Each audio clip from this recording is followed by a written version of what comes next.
Diddy's legal fall, Peter Obi's political shockwave, and Amaechi's APC exit, Nigeria's power axis shifts. Power unraveling on both sides of the Atlantic. Diddy denied bail in explosive Kasidi broadcast of the morning show with OG. Begins with a seismic revelation. American entertainment mogul Sean Diddy Combs has been denied bail following escalating legal troubles, marking a dramatic downfall for one of hip-hop's most influential figures. The gravity of the charges, which reportedly include serious criminal allegations, has sent shockwaves through both the entertainment and corporate worlds. What's more, Diddy's previous image as a business-savvy cultural icon now clashes sharply with the unfolding narrative of legal chaos and public reckoning. For Nigerian audiences, this development is more than celebrity gossip. Diddy's influence extends across Africa, from CROC brand partnerships to Pan-African media ventures. The denial of bail reflects not only the seriousness of the charges but also a shift in how the American justice system is treating once untouchable stars. As OG noted, this raises questions about accountability for the elite, a theme not lost on Nigerians watching their own political dynasties wobble under similar scrutiny. The broader implication, a reminder that fame and fortune are not shields against justice. Whether in Manhattan or Matama, the tide is turning against unchecked power.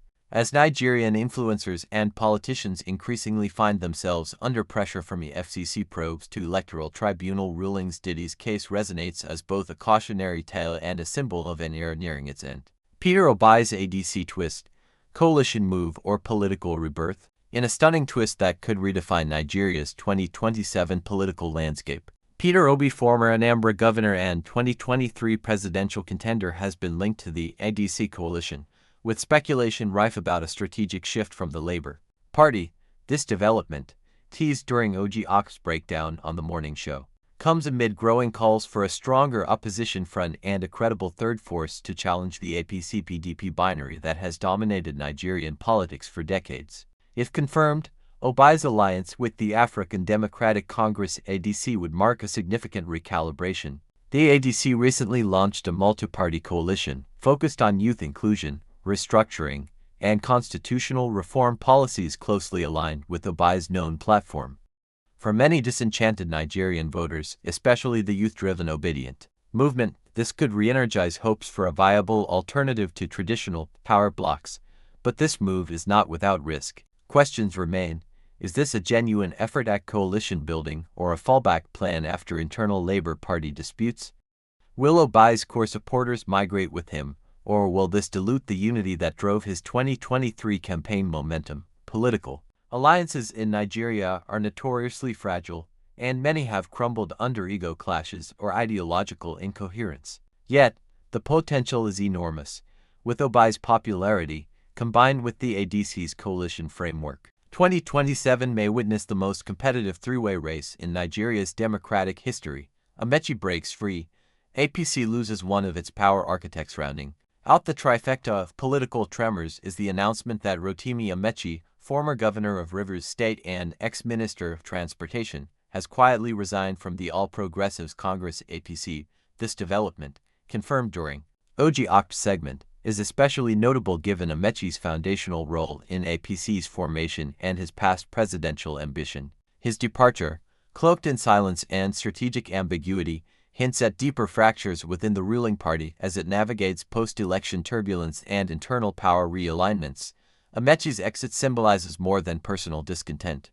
It reflects the growing disillusionment among former APC stalwarts over the party's direction, policy stagnation, and increasing dominance by a narrow elite. Coming from a man who once served as DG of President Buhari's campaign, his resignation may spark further defections, particularly among those who feel alienated by the Tinubu-era leadership style and governance choices.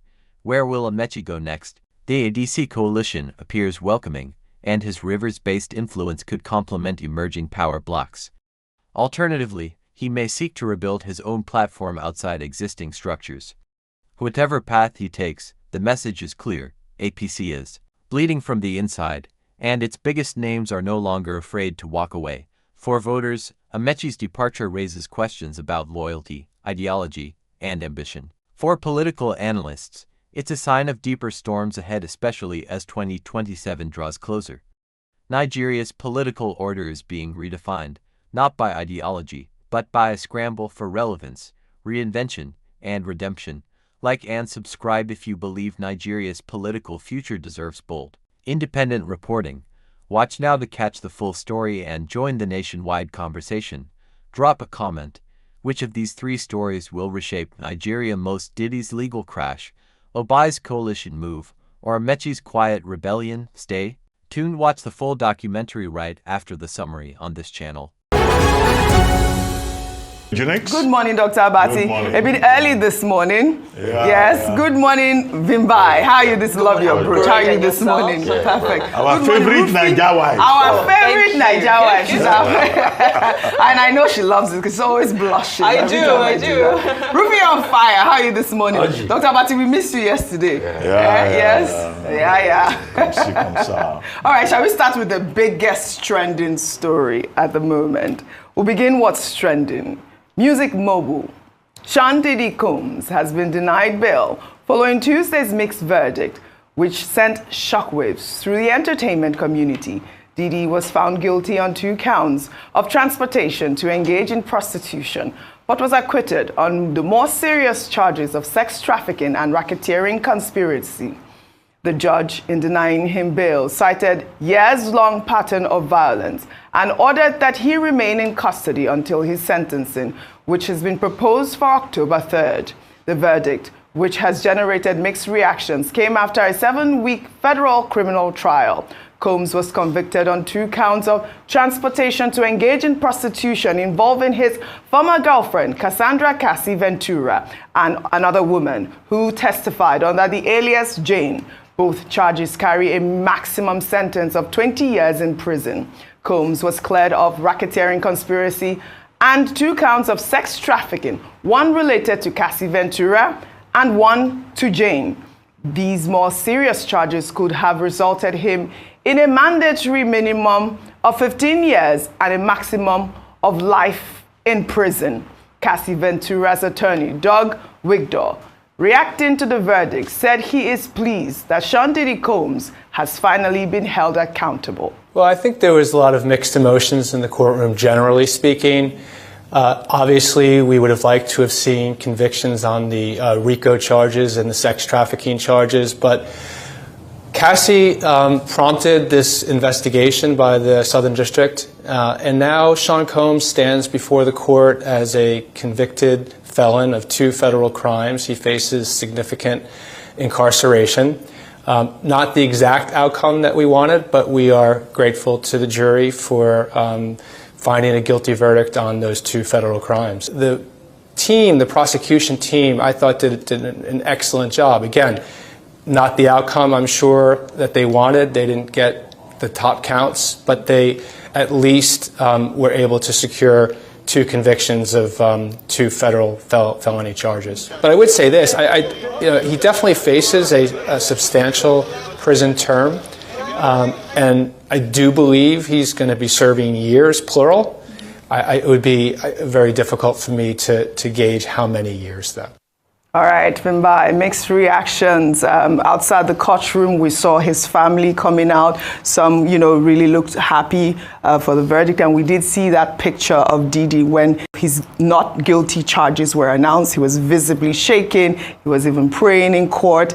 And, at the end of the day, he told his family that he loves them. He gave them a hug, reassuring them that they will get through this whole situation. And of course, you heard Cassie's attorney there saying that, he believes that the trial went fairly and accordingly, and he hoped that, Diddy would spend more years in jail. Your thoughts on it? I think that a lot of people had hoped for a bigger case. But again, it's not the media, it's not the public, it's not social media that manages a trial. There was a jury system. And of course, now there are questions around that jury system because it was predominantly male. But I heard an interesting point that was made yesterday that the jury got to see videos that were shared with them exclusively and not with the media of some of the things that transpired during the freak-offs. And, remember there were so many hidden cameras that had been taken taken down from Diddy's home. So I wonder if what they saw in those videos is what convinced them that there was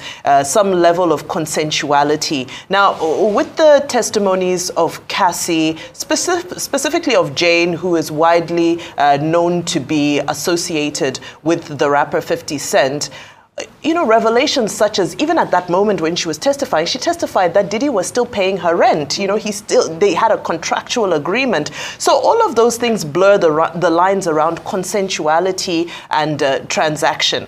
I thought it was very sad, though, because we saw him abuse Cassie, but that wasn't one of the charges. So it's just a reminder to us about court processes, what the law says. Just because somebody behaves like a monster towards their partner, just because somebody has very eccentric sexual tastes, does not mean that all those activities are illegal.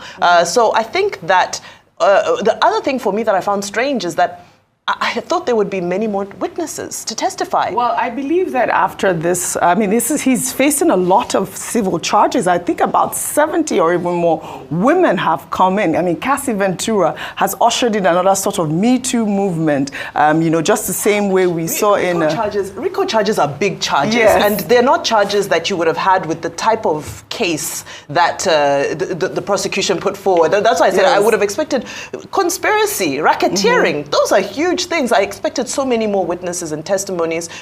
But, you know... Well, I mean, he's going to face more charges eventually at the end of the day. But, you know, I saw the reactions from even people that talked about how they've been to the parties that Diddy has held, and they didn't see any sort of abuse. He had a lot of supporters at the court as well, which I found very interesting as well, because of the sort of, you know, allegations that we saw. We saw videos of Diddy actually hitting Cassie. Really, really, I mean, I think this is one of the reasons why he was denied bail, because of the history of violence. I don't know if you guys want to quickly touch on it before we move on.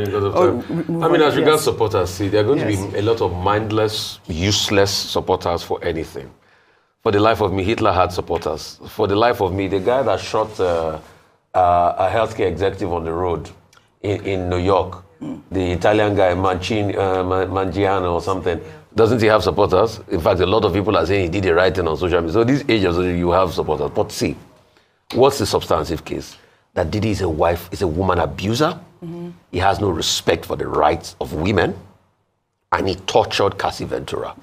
And he did it over a period of time. The case about the Rico Frico, which some people are now terming it, it's not that those things didn't happen. But it was difficult to prove because, one, they were both in a relationship. So the clause of making it consensual also happened. So the defense team was able to argue, although it was consensual, she wanted to satisfy the sexual gratifications, but it doesn't mean that deep inside she was happy about doing it.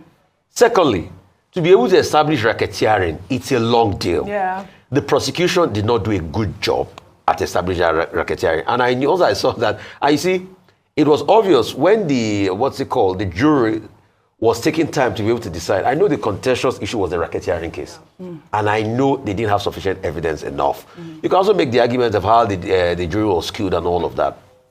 What is important is that we should condemn a society that abuses women, that abuses anybody in general. All right. And let's see when the prosecution will happen, how long it's going to be given in jail term, what's going to happen after this. Maybe there are going to be many more class action lawsuits that are going to come out of this. That so has been that's just it. But for those that are celebrating, please, they shouldn't celebrate too much. Yeah. You are celebrating a proper misogynist. And please, for those that are making joke about the situation, Cassie might never recover from all of this. Yeah. Let's be sensitive to the plight of the women. She has done some therapy as well. He faces 20 years. Okay, 20 years. We cannot make a definitive statement about a jurisdiction that we are not familiar with.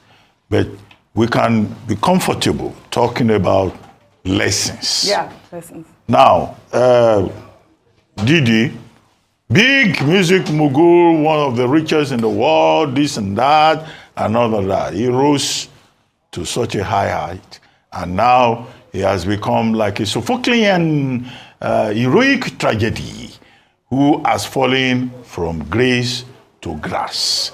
I think that should be a lesson for people who are superstars, who are celebrities, that look, if you sustain your stardom, is what is important. After all, Sophocles tells us in the last line in Oedipus Rex that let no man call himself happy until he carries his happiness to the grave in peace. So it doesn't matter whether he is convicted for 1 year or for 2 years or 4 or 5 years, as his attorneys are asking for, or the maximum sentence of 10 years on each count, running into 20 years. The thing is that hereafter, his stardom will have been, redefined in terms of what has happened to him. The second lesson that we can also learn here has to do with the role of women, the place of women in society. You use the word Me Too, and all the people who have been coming out, now some men are coming out too, but the people whose names are out there is Jane, the anonymous one,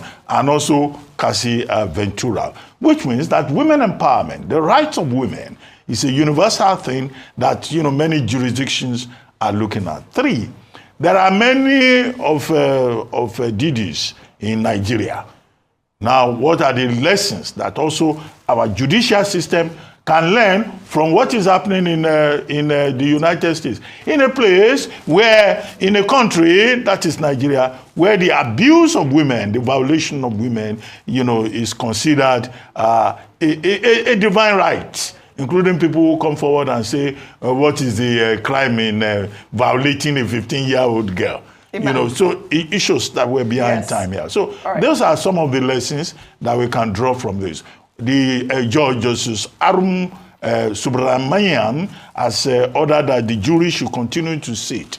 And the prosecutors are saying no, the sentencing should come early. Whether now or on October 3, as has been fixed, these are some of the lessons that we can draw from it. Well said. We'll follow up on the story. Let's come home now. The new opposition coalition in Nigeria under the umbrella of the African Democratic Congress, ADC, unveiled at the Yaradua Center in Abuja on Tuesday, has been met with mixed reactions.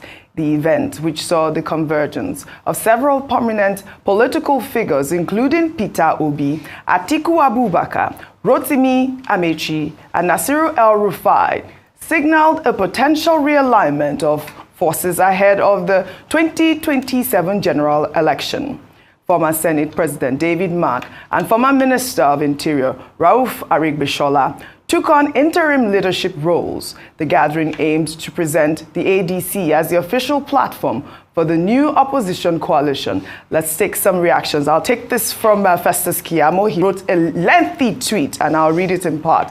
He wrote, "What happened earlier today, that was yesterday, with the movement of the so-called coalition into the ADC is the greatest factor that has strengthened the APC ahead of the 2027 elections. Let me explain. By law, you cannot operate from or belong to 2 or multiple political parties. So it is safe to say that their open declaration for ADC today is a clear abandonment of their previous parties. In fact, belonging to 2 political parties is a ground for disqualification in an election. Therefore, the emergence of ADC as presently constituted marks the formal dismemberment of the PDP, hitherto Nigeria's strongest opposition party. Majority of the old guard in the PDP, who have apparently lost control of the party, have been pushed out of the party by the younger Turks within the PDP. That is why the gathering today was a conglomerate of former this and former that of the PDP. No matter how you look at it, this is just Atiku's faction of PDP in desperate search for the 2027 presidential ticket. Nothing more, nothing less. The person who the old cunning guards want to take for a ride in all of this is Peter Obi. They want his votes, but don't want to give him their presidential ticket because this is Atiku's show, Simplicita.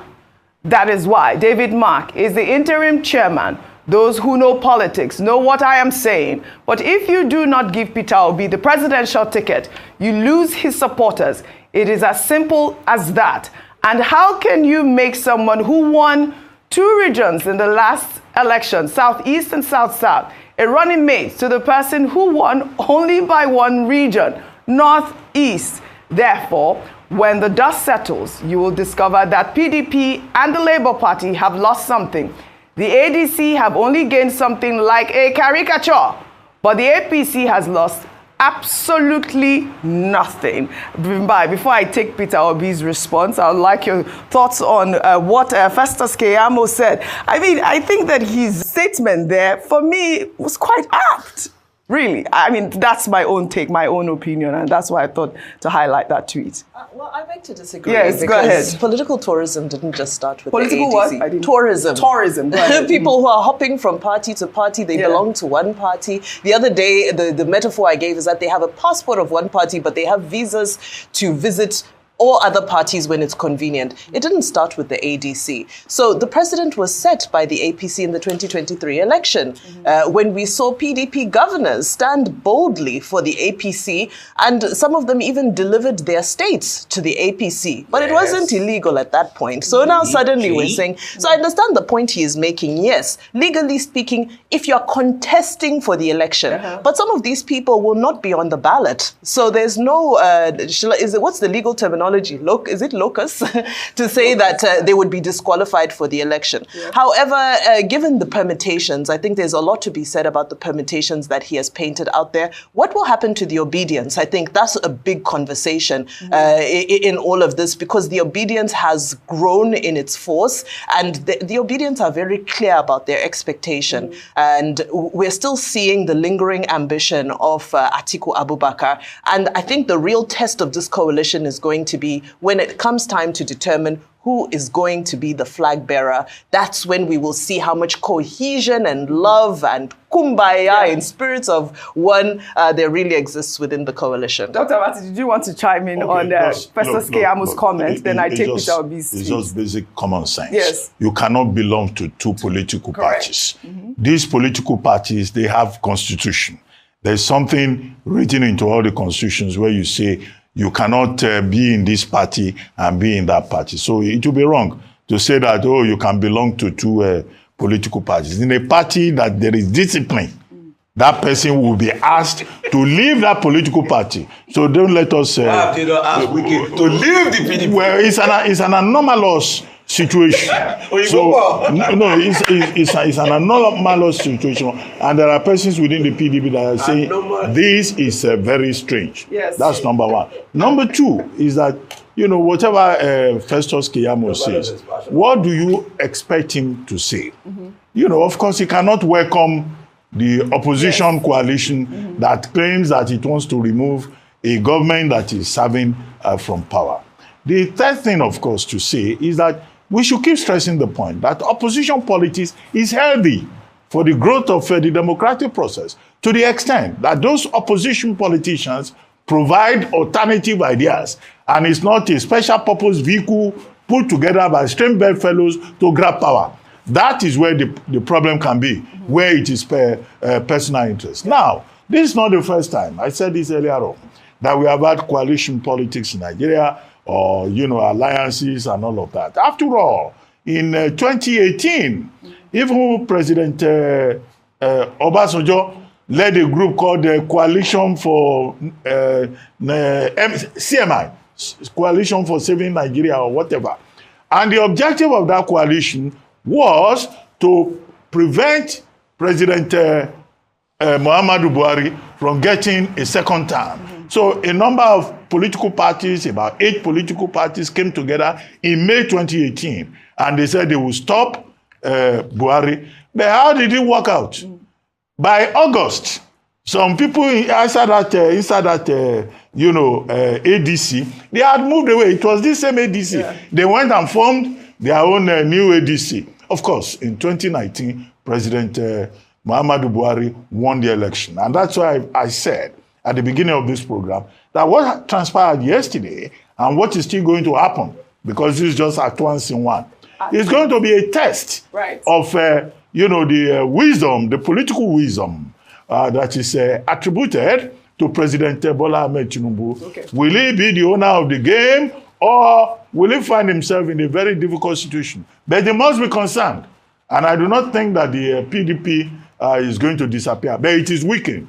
And also, the coalition poses a threat to the ruling government, to the ruling president, particularly when you look at the profile of the people that were involved in the meeting yesterday. And more persons will still join. Yes. So the game is on. Okay. And, we keep watching, we keep seeing it. But the power of incumbency, they work in President Tinubu's favor. But what he must not do is to try and close the door against democracy. All right, we're not done, Rufai. The game is on. Let me take reactions. There are more reactions from this. This is Peter Obi's post on X yesterday. He wrote, yesterday, the coalition members formally adopted the African Democratic Congress, ADC, for the 2027 Nigeria general election, with distinguished Senator David Mark serving as the national chairman and His Excellency Ogbeni Rauf Aregbesola serving as the national secretary. Our commitment is to sacrifice and work together towards the 2027 general election,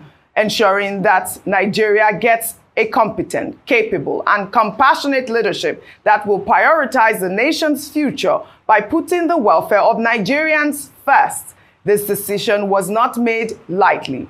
It comes from deep reflection on where we are as a country and what must be done to move forward. No one group can change Nigeria alone. To dismantle the structures that keep our people in poverty and insecurity, we must build bridges, not walls, even when those bridges are uneasy. A new Nigeria is possible. In the meantime, former Minister of Transportation, Rotimi Amaechi, announced his resignation from the APC on Tuesday, stating that he never believed President Bola Ahmed Tinubu had the capacity to lead Nigeria. According to him, Tinubu has completely destroyed Nigeria with high inflation and economic hardship. He's quoted as saying, and I'll read his quote, "Nigeria is completely destroyed. People can't eat. There is no money to buy food. Everything is gone. Inflation is at its peak. And the federal government is busy going around trying to hijack the election. INEC is helping them to hijack the election. I left APC last night. I never attended one meeting.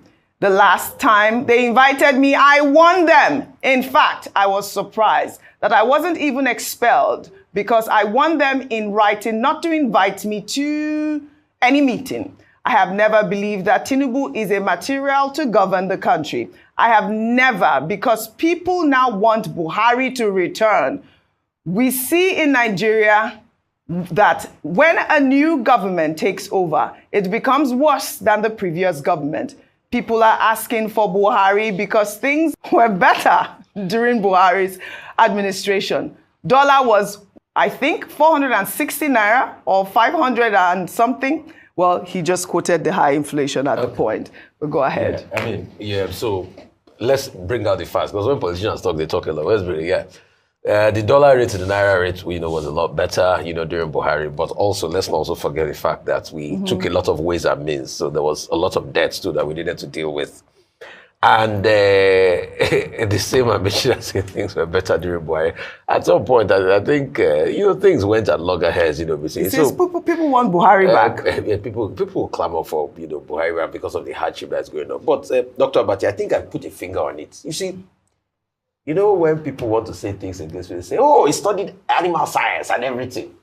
You see, my study of science, that gives me a better perspective of how Nigerian politicians behave. And I will tell you why. It's a theory in physics. As you said, anomalous. I remembered one theory called the anomalous expansion of water.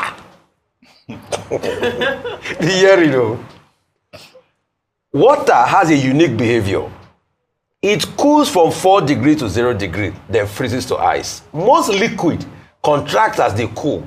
But when water reaches its maximum density at 4 degrees, then it expands as it gets colder, becoming less dense. This expansion is due to formation of crystalline structure, which bore molecules between when water freezes.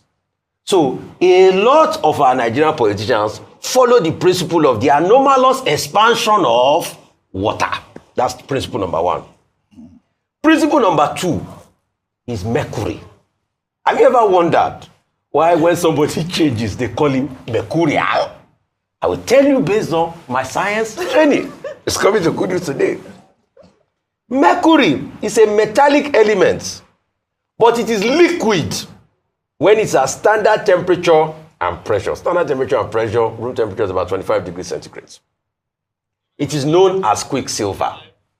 So, for all the politicians that are here and are there, you know, you will know that they are Mercurial in relation. So that's the answer to your question about how Wike can be a member of the PDP and serve with the APC government and because of katakata in the PDP. So Rufai, we're going to continue on the conversation. Politics, yes, not science. That's the explanation. Not chemistry. Science explains politics. Science explains politics. Yes. That's what you think. Okay. Okay, there's something called social science. Yes. And social science is about human beings, but it's not science qua science, either in physics or in politics. My main point is that political parties, you know, they represent aggregations of interests, of persons who have a similar objective and who have agreed to come together. And that's why they are governed by constitution. That's why INEC talks about internal democracy. And that's why I say it's a strange and unusual situation whereby you will be in this party, you will also be in that party. If you want to be a toad, be a toad.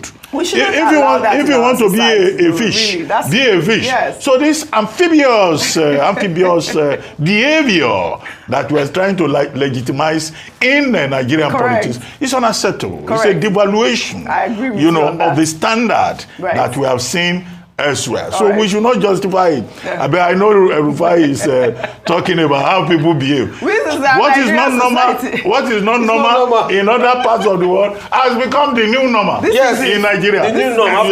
That's how to put it in political science. This is it. But more on this coalition. I just want to wrap up on the coalition. The former Attorney General of the Federation, Abubakar Malami, has also dumped the APC for the ADC. Malami announced his resignation on Tuesday, citing wide consultations and deep personal reflection. He described the ADC as a preferred party for a coalition dedicated to saving Nigeria from its current struggles. He also expressed deep concern over the nation's state, lamenting widespread insecurity, particularly in the north, and a crumbling economy. Malami criticized the government for prioritizing politics over citizens' safety and focusing on propaganda instead of solutions, adding that he could no longer be part of a system that remained silent while Nigerians suffered. Of course, Bimba, you know that this will garner a lot of reaction. This is just ordinary 2 years ago. You were Attorney General of the Federation. Let me take this tweet from Dari, who wrote,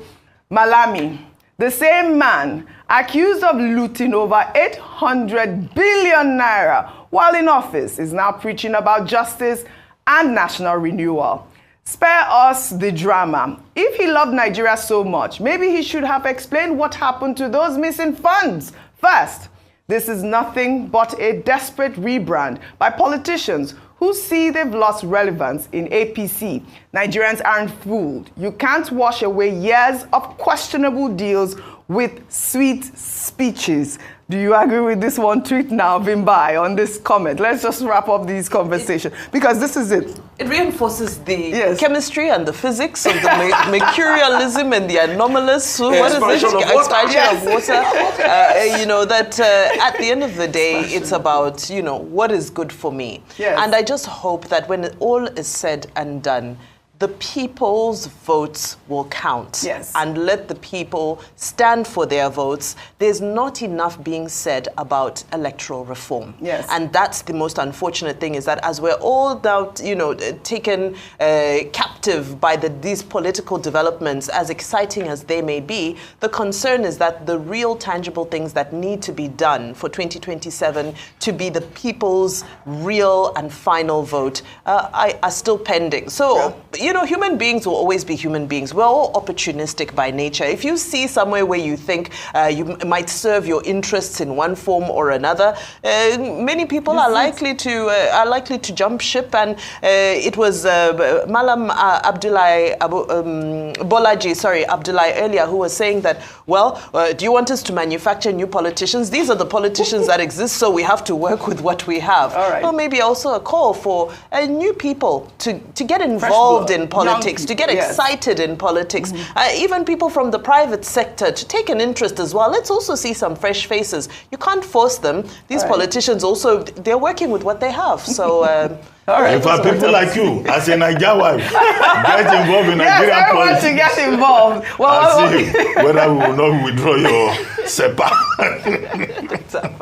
What can we say? It's game on. Game on with the ADC. Shall we take another story now? A Rivers State local government nominee, Christabel George Diddy, has come under fire on social media after admitting to possessing a fake degree during her Senate screening.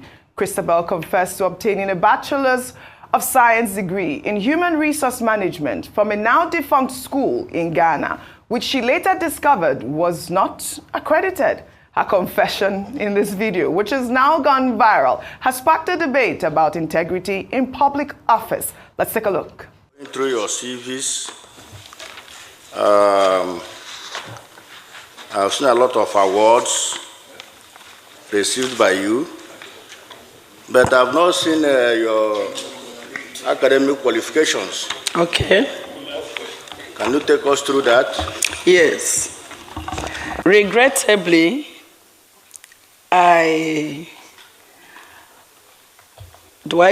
once owned a BLC in Human Resource Management with the School of Management Studies, which is an affiliate of Kwame Nkrumah University, because I lived in Ghana. I use the word regrettably because by the time I came back to Nigeria just before the pandemic, I was so disappointed to find out that the school was a scam.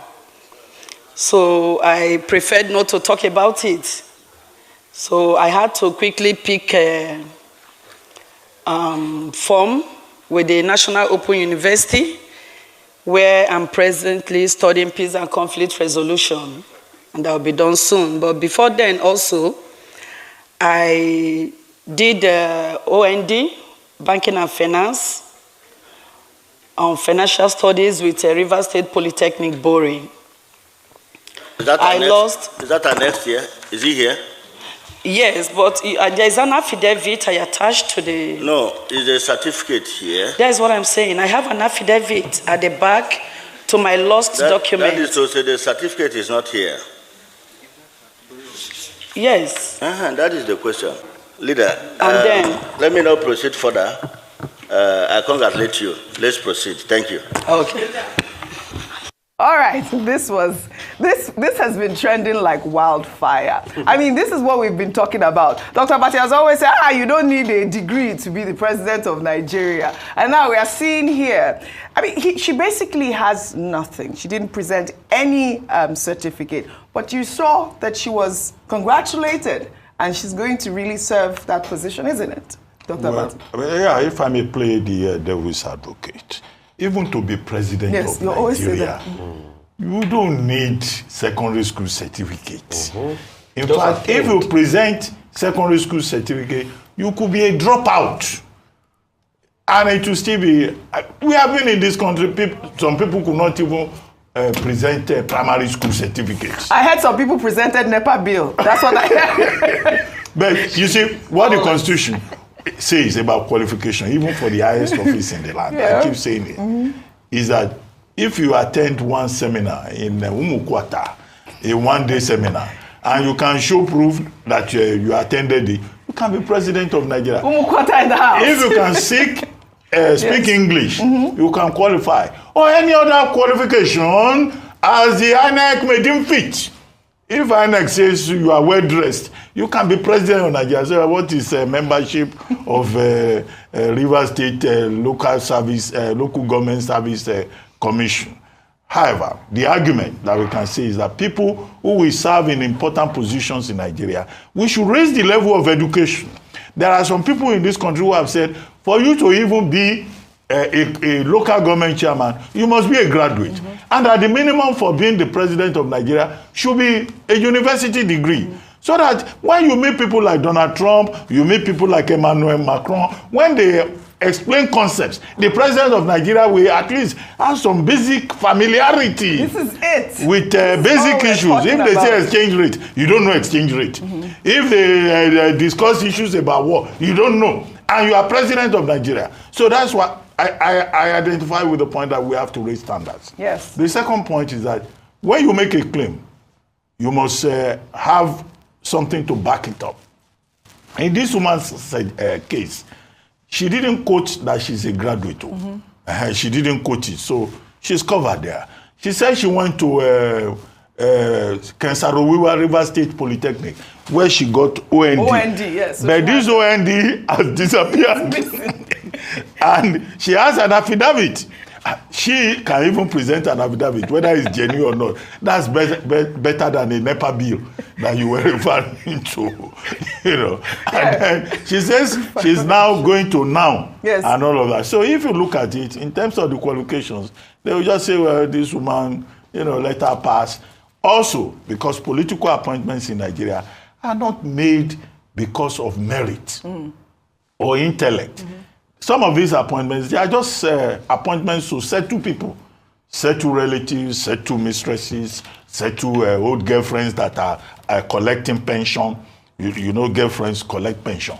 You have to educate me on that. No, this is not part of the. This is not part of the subject. We just need to raise the standard. Yes, this is the point. I think in one country, Japan, at a time, maybe that is still the case. All the cabinet ministers were persons who had their degrees either from Oxford or from Cambridge or from MIT, so that when there is a conversation in the room, you have intelligent people discussing the country. Well, I've been saying it. A time will come in this country where a motor park garage conductor will end up as Minister of Transportation. And Nigerians will justify it. They say he knows about transportation. After all, he was chairman of NURTW at the time. Well, all right. This is the kind of reality we have. All right. Okay. Shall we? But with due respect, you know why I was just you looked really taken aback and sad? It's how low Nigeria has become.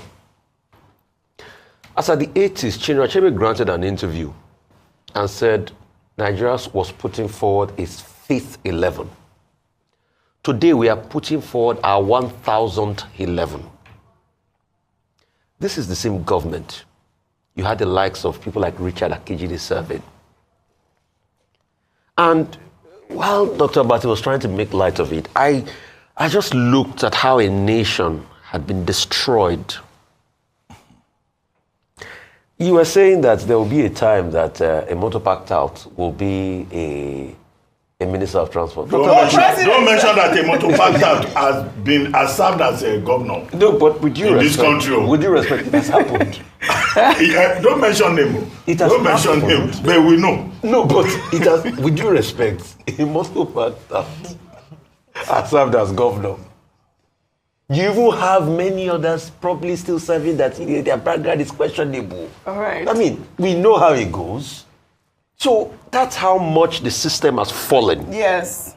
And things are falling apart, and we're just looking at it, we can't fix it. Right. So, I mean, this is why we're having this conversation. This is the same country there where political thugs serving as governor, motor park touts served as governor, as senators, and the likes.